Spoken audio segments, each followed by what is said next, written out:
If you're down with number 4, go ahead and take a look at my answer. I got 3. And if you plug 3 in here, 5 times 3 is 15. Not going to give you a 0. So it is good. So that's a good answer.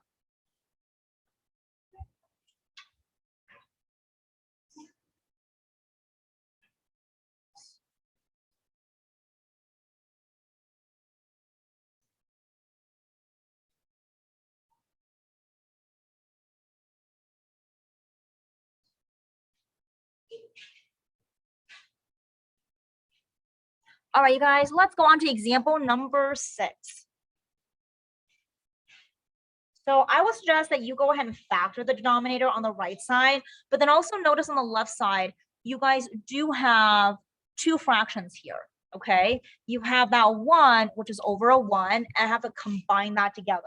To do that, I have to find the lowest common denominator, but before I can find the lowest common denominator, I have to factor the second fraction on the right, or the fraction on the right, to figure out what the denominator is going to be. So it's a lot of steps involved, but I want to make sure you guys see that.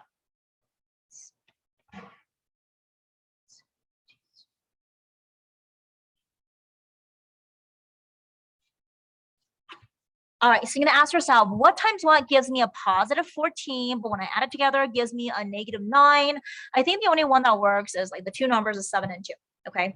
But then you have to have a negative 7 and a negative 2, and that still works, okay?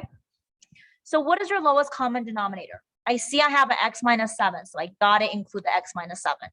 I have a 1. 1 doesn't change anything because anything times 1 is just that, anything. But then I also have an x minus 2, so I have to include the x minus 2. That's my lowest common denominator, and then I'm just going to match that to every single of the 3 fractions. If it doesn't have something in the lowest common denominator, I'm going to multiply it top and bottom. So what is it missing in the first fraction? It has x minus 7, but it does not have x minus 2. So multiply x minus 2 top and bottom. Second fraction, there's a 1. This one doesn't have anything. Bless you.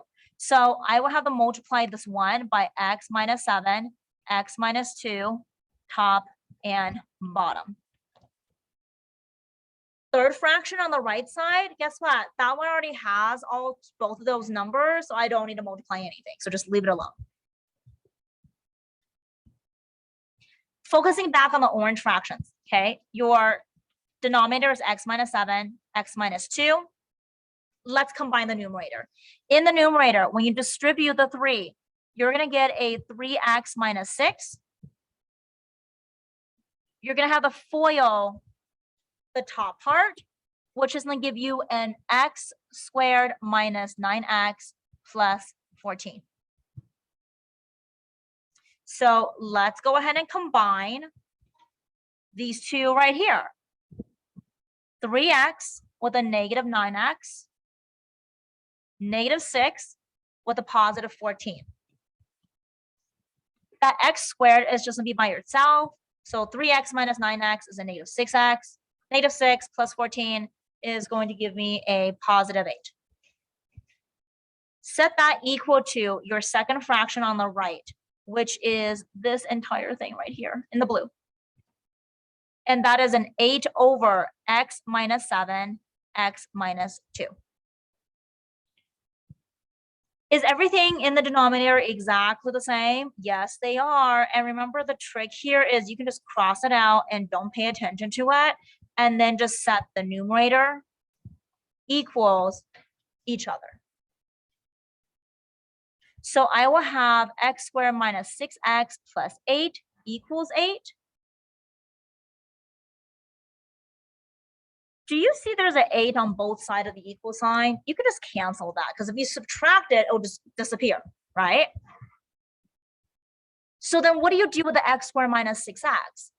You can factor out an x, and you have an x minus 6 on the inside, equaling to 0.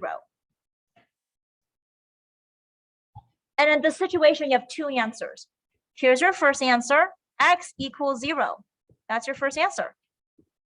Here's your second answer, x minus 6 equals 0. Which if I add the 6, x equals positive 6.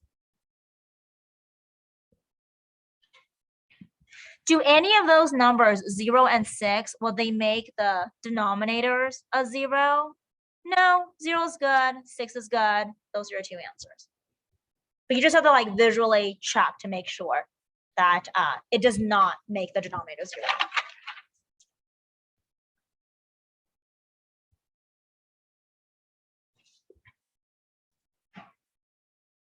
All right, you guys, I think we are done. So let's go on to Kahoot. So with your cell phones or your iPads, we have about 10 minutes left of class. You guys will go ahead and finish this perfectly. So use your dry erase markers to show the work on your desk and grab your cell phone. And here is your QR code.